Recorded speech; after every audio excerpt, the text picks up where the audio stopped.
کہ جس طرح جو تھی کلیسا اس کا پیٹ چاک ہوا اور وہ سارا گند جو ہے وہ نکلا باہر نکلا اور لوگوں نے اتنی لعنتیں ملامتیں کی. اب یہ لوگ بھی اسی مقام پر پہنچ چکے ہیں. ان کی جو ساری جو گند اور اجلاسات کے اندر بچوں کے ساتھ برفیلیاں اور اجتماعات کے اندر راتوں کو دن کو بچوں کو پکڑتے ہیں, ناظم اطفال اور قائد مجلس, اور یہ ساری چیزیں اتنی بھیانک ہیں, اتنی زیادہ ہیں, اور اتنے لوگ ہیں جو ہیں کنسسٹنٹلی ایک ہی بات کرتے ہیں کہ جی یہ ہوا, اور اس کے آئی وٹنسز بھی ہیں اور وہ بھی ہیں جو وکٹمز بھی ہیں. تو یہ جماعت احمدیہ کے جو اچھے اور نیک لوگ ہیں, خدا را ان کو اٹھنا ہوگا. اگر نواز شریف کے اندر اتنی غیرت تھی کہ اس نے احمدیوں کو اپنا بھائی کہہ دیا تھا بغیر ڈر کے, تو کچھ تھوڑی سی تو ایمانی جرت ان لوگوں کو حضرت مرزا صاحب علیہ السلام کو ماننے کے بعد مل رہی ہوگی. تو یہ اٹھیں. کب تک یہ اپنی نظریں چراتے رہیں گے اور یہ کہتے رہیں گے کہ نہیں جی بس نہیں سب ٹھیک ہے جی یہ. اب میرا جو یقین ہے پورا کہ اس لڑکی کے اوپر جو الزام لگے گا وہ یہ لگے گا کہ جی وہ مینٹلی طور پر ٹھیک نہیں ہے. اچھا, اسی کلپ کے اندر ایک بڑی انٹرسٹنگ جو بات ہے وہ ان خاتون نے یہ کہی ہے کہ وہ مسرور صاحب سے, حضرت صاحب سے کہتی ہیں کہ حضرت مسیح موعود علیہ السلام کی ایک پیشن گوئی تھی کہ دیکھ میں ایک نہایت چھپی ہوئی بات تجھے بتاتا ہوں. تو وہ کہتے ہیں کہ نہایت چھپی ہوئی بات والی جو پیشن گوئی پوری ہو رہی ہے, یعنی کہ وہ اپنے حضرت صاحب سے بڑے جوش میں آ کے کہتے ہیں کہ دیکھیے یہ پیشن گوئی حضرت مسیح موعود کی پوری ہو رہی ہے, جو یعنی کہ وہ ان الزامات کو جو چھپے ہوئے ہیں اور گن جو چھپا ہوا تھا وہ ڈسکلوزر ہے. تو وہ حضرت صاحب سے پوچھتی بھی کہ جی آپ کا کیا خیال ہے اس بارے میں. تو کہتے ہیں کہ بار انہوں نے جو کہا وہ ایک الگ ہے. تو آگے وہ کہتی ہیں ایک جگہ پر کہ رسول اللہ صلی اللہ علیہ وسلم کی حدیث کی طرف ایک اشارہ کرتے ہوئے کہتے ہیں کہ اندر کے لوگ ہیں وہ جو اٹھیں گے اور وہ ظاہر کریں گے. یہ جو بھیڑیے بنے ہوئے ہیں آج, ان کو ظاہر کرنے کے لیے اندر کے لوگ اٹھیں گے. تو میں چاہتا ہوں کہ آپ تھوڑا سا ان دونوں باتوں کو جو میں نے کہی ہیں, جو ندا صاحبہ نے کہی ہیں, ان کی روشنی میں آپ اپنا جو ہے انالیسس پیش کریں. جی بالکل, بلکہ پہلے بھی ہمارے پاس واقعات کی ایک لمبی فہرست ہے جس میں مرزا محمود صاحب اور ان کے بعد دوسرے خلیفوں نے ظلم اور زیادتی کے بعد پھر اپنی وہ جو آفر تھی ان کی وکٹمز تھے ان کو پھر انہوں نے ان کی جان بھی لے لی اس وجہ سے کہ کہیں ان کے گند کھل کے نہ آ جائیں. لیکن دیکھیں اللہ تعالیٰ کی طرف سے جو وقت مقدر ہوتا ہے نا وہ ہو کر رہتا ہے. کیتھولک کا جو تھا سب کچھ کھل کے سامنے آ گیا اور ان کو پھر ماننا پڑا کہ ہاں یہ سب کچھ ہمارے میں ہوتا ہے. اسی طرح آج یہ مرزائیت کا گند اور غلاظت باہر آ گئی ہے اور یہ حضرت مرزا غلام محمد علیہ السلام کی صداقت کا ثبوت ہے کہ انہوں نے پہلے کہا تھا کہ یہ گند اور غلاظت کی طرف لوٹ جائیں گے. جنسی بہراروی وہی جو اس میں اتنی پھیل گئی ہے کہ اپنی بیٹیاں ان کی محفوظ نہیں ہیں, اور جب تک یہ نہیں تھا ہونا اس وقت تک ہونا نہیں تھا, یہ گند باہر نہیں تھا آنا, کیونکہ دوسروں کی بچیوں کو تو یہ جب چاہے کر سکتے ہیں. کوئی شکایت کرے تو یہ کہتے ہیں جھوٹ بول رہی ہے, ختم نبوت والوں کی یہ ایجنٹ ہے.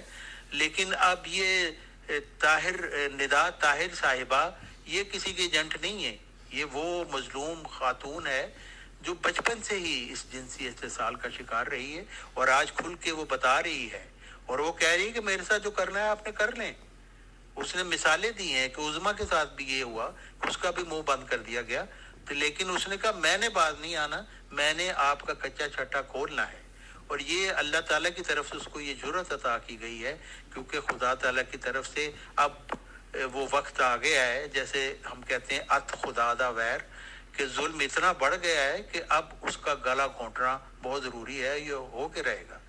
لیکن ہدایت تو پھر اسی کو ہی ملے گی جو ہدایت کے قابل ہے, اور اللہ تعالیٰ بہتر جانتا ہے کیونکہ زیادہ تر لوگ تو آنے والے کا انکار ہی کریں گے. سب لوگ جان چکے ہیں کہ یہ ایک گندا کلٹ ہے, لیکن اس کو چھوڑنے کی جرأت کرنے والے بہت کم ہوں گے. کہ حضرت عبد الغفار جنبہ علیہ السلام کو اللہ تعالیٰ نے مبعوث فرما دیا بہت وقت سے پہلے ہی ان کے کچے چٹے کھلنے سے, تاکہ جب لوگ ان کی غلاظتوں کو چھوڑ کر یہاں سے بھاگیں تو ان کے پاس خدا تعالیٰ کی طرف سے ایک ہدایت کا الٹرنیٹو موجود ہو. جو ہدایت پانا چاہتا ہے, جو نہیں پانا چاہتا ہے تو وہ اس کی مرضی ہے. کیونکہ زیادہ تر لوگ تو جیسے قرآن شریف میں اللہ تعالیٰ فرماتا ہے ان کو جہنم کے لیے پیدا اس لیے کیا گیا کہ وہ آنکھیں رکھتے ہوئے دیکھتے نہیں, کان رکھتے ہوئے سنتے نہیں, دل رکھتے ہوئے سوچتے نہیں ہیں. تو پھر اب ان لوگوں کے لیے ایک موقع ہے کہ حضرت مرزا غلام احمد علیہ السلام کی تعلیم کی طرف واپس آ جائیں. یہ حضرت مرزا غلام احمد علیہ السلام کی تعلیم نہیں ہے جو مرزائی خاندانی گدی میں نظر آ رہی ہے, بلکہ یہ ان کی تعلیم کو چھوڑ چکے ہیں. اور حضرت مرزا غلام احمد علیہ السلام نے فرمایا کہ رسولوں سے مراد وہ لوگ ہیں, آپ نے فرمایا رسولوں سے مراد وہ لوگ ہیں جو خدا تعالیٰ کی طرف سے بھیجے جاتے ہیں, خواہ وہ نبی ہوں یا رسول یا محدث اور مجدد ہوں. اور اللہ تعالیٰ فرماتا ہے وَمَا كُنَّا مُعَذِّبِينَ حَتَّى نَبْعَثَ رَسُولًا, ہم ہرگز عذاب نہیں دیتے یہاں تک کہ کوئی رسول بھیج دیں. اور دنیا میں اس وقت عذاب آ رہا ہے, مرزا خاندان کے اوپر بھی ایک عذاب آ رہا ہے. تو کیسے ہو سکتا ہے کہ خدا تعالیٰ کی طرف سے کوئی رسول موجود نہ ہو؟ بالکل خدا تعالیٰ کی طرف سے رسول موجود ہے. خدا تعالیٰ کا پیغمبر حضرت عبدالغفار جنبہ علیہ السلام جو مسیح ابن مریم بھی ہیں, مجدد 15ویں صدی ہجری بھی ہیں, اور مسلم موعود بھی ہیں جس کا دعویٰ ذکی غلام مسیح آخر الزماں جس کا وعدہ دیا گیا تھا ایک الہامی پیشگوئی 20 فروری 1886 میں. اپنے احمدی بھائیوں کو کہتا ہوں, توجہ دلاتا ہوں کہ خالق و مخلوق میں پھیلی ختم دوری ہوئی, چھٹ گئی ظلمت طلوع ایک صبح نوری ہوئی. روح القدس پاک خدا سے آ گیا عبدالغفار, پھر بہار آئی خدا کی بات پھر پوری ہوئی. مبارک وہ جو ایمان لاتے ہیں. بہت شکریہ طارق چوہان صاحب. وقت بھی ختم ہو رہا ہے تو میں ایک شعر ہے اس پہ ختم کرتا ہوں.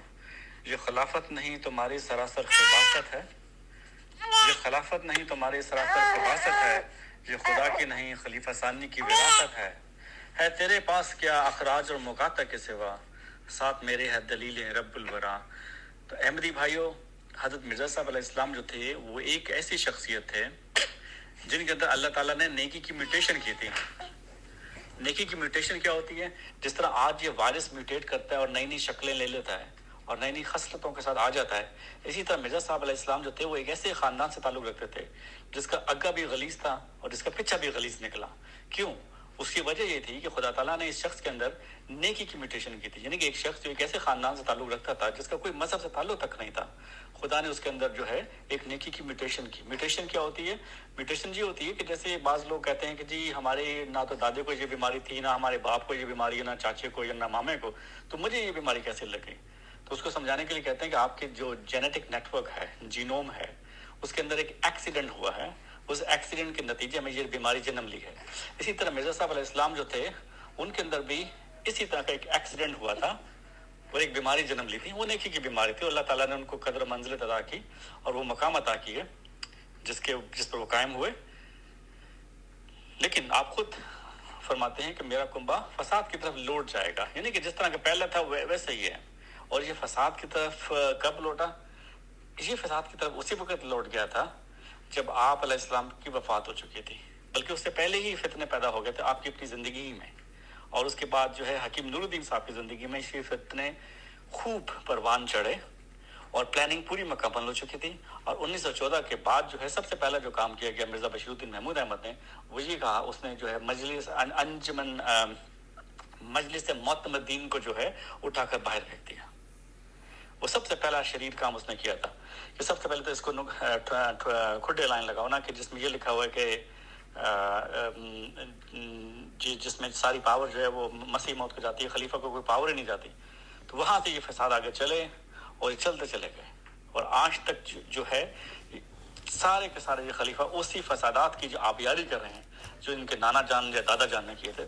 تو اللہ تعالیٰ عام احمدیوں کی آنکھیں کھولے, خدا کرے کہ یہ اب اس قدر بھی بلائنڈ فولڈڈ اور ڈینائل میں نہ جائیں کہ جب ان کے سامنے پیش کیا جائے, وٹنس پیش کیے جائیں اور ساری چیزیں پیش کی جائیں, تو محض یہ کہہ کر اپنے دل کو ٹھنڈا نہ کریں کہ جی یہ تو جمبا صاحب کی طرف سے آ رہی ہے, یا یہ تو فلانے کی طرف سے آ رہی ہے, یا تو مخالفین کی طرف سے آ رہی ہے, منافقین کی طرف سے آ رہی ہے. یہ تو اب یہ زبان زد عام ہو چکا ہے. اب تو میں سمجھتا ہوں کہ اس شخص کی کیا حالت ہوگی. میں رات کو یہ بیٹھا سوچتا تھا کہ وہ شخص جس نے اس کلپ کو سنا ہوگا جو بیت کے اندر ہے, وہ شرم سے پاگل نہیں ہو گیا ہوگا کہ میں اس شخص کو خلیفہ سمجھتا ہوں. اور اس خلیفہ صاحب کی ذرا زبان کو ذرا ملخصہ فرمائیے. اس کے اندر عامیانہ زبان اپنے بچوں کے ساتھ بولا کرتے ہیں گھروں میں, تم خدا را کوئی تو اٹھے ان کو سمجھائے. آخر ہمیں تکلیف ہو رہی ہے, ہمیں اس لیے تکلیف ہو رہی ہے کہ کم از کم یہ اپنے آپ کو احمدی تو کہتے ہیں. تو ہم اسی پر آج کے اس پروگرام کو ختم کرتے ہیں. طارق چوہان صاحب کے بہت شکریہ.